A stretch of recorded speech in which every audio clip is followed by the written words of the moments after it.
Hello， 大家好。咁今日啦，好開心啊！我哋 A+A 終於第一次參加大灣區香港學校教育展第2屆嘅。咁我係 Anson 啦。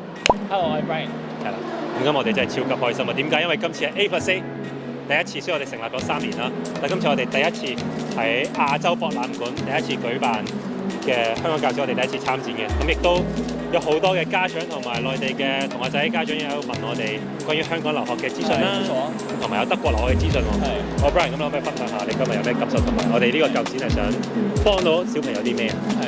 我諗其實最主要嘅時候係好多家長啦，無論本地或者內地啦，或者海外嘅家長其實都唔想知，其實喺香港讀書嘅一聽就好多，就係資源好多啦，好多好嘅學校啦。咁但係其實實質上嘅時候，學校有啲咩配套俾到學生咧？如果我要入到香港嘅學校嘅時候，其實我要需要有啲咩嘅條件，或者有啲咩小朋友裝備完嘅時候可以更加好咧？咁呢個嘅時候咧，我相信由我講嘅時候咧，個感受未必太深嘅。呢個嘅時候就要交俾 Anson Sir 嚟啦，即係香港教育好有經驗嘅。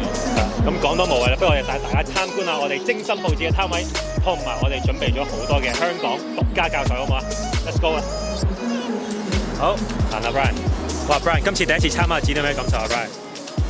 我覺得係好震撼嘅，即係由政府開始講高才通或者香港嘅時候開始做唔同類型嘅教育嘅時候，係第一次參加呢啲展覽啦。而聽到原來香港或者內地好多家長其實都好注重小朋友嘅個人發展。唔係，同埋我發現而家好多我哋嘅家長都係揸高才通，係啦 A 至 C 類簽證，但係佢哋都好想入讀一啲香港名校。咁點樣做咧？咁我哋事不宜遲，我哋嚟到攤位簡介下啦。咦，呢度個靚仔嘅邊個嚟㗎？呢一位咧就係我哋負責香港留學嘅 Isa 啦。咁可唔可以介紹下？其實我哋係主要方向負責係海外升學啦，同埋香港本地留學升學嘅服務嘅。咁如果有小朋友想喺內地過嚟香港讀書，或者係為以後嘅升學啊，或者係工作或者係發展嘅話，都可以考慮我哋嘅。如果係話升學嘅話，我哋可以望下，其實我哋有唔同嘅課程啦，去幫助學生去適應翻香港本地嘅留學同埋學習生活嘅。其實我哋香港其實除咗主要係重視成績以外啦，其實更多都會考慮翻全人發展嘅。咁即係話佢哋希望喺學生喺唔同嘅方向都有建樹啦，而唔係一味咁樣死讀書嘅。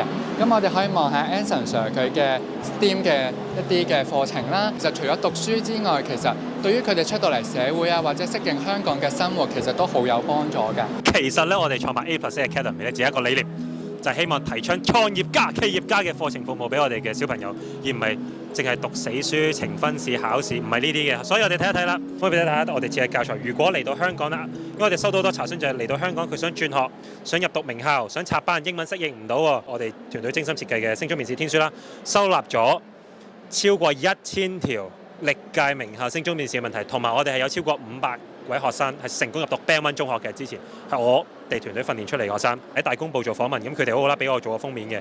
咁就我啲學生入咗名校，然後啲就係課程內學咗啲咩啊，同埋我哋嘅課程宗旨。咁好彩，咁有報紙訪問我哋啦。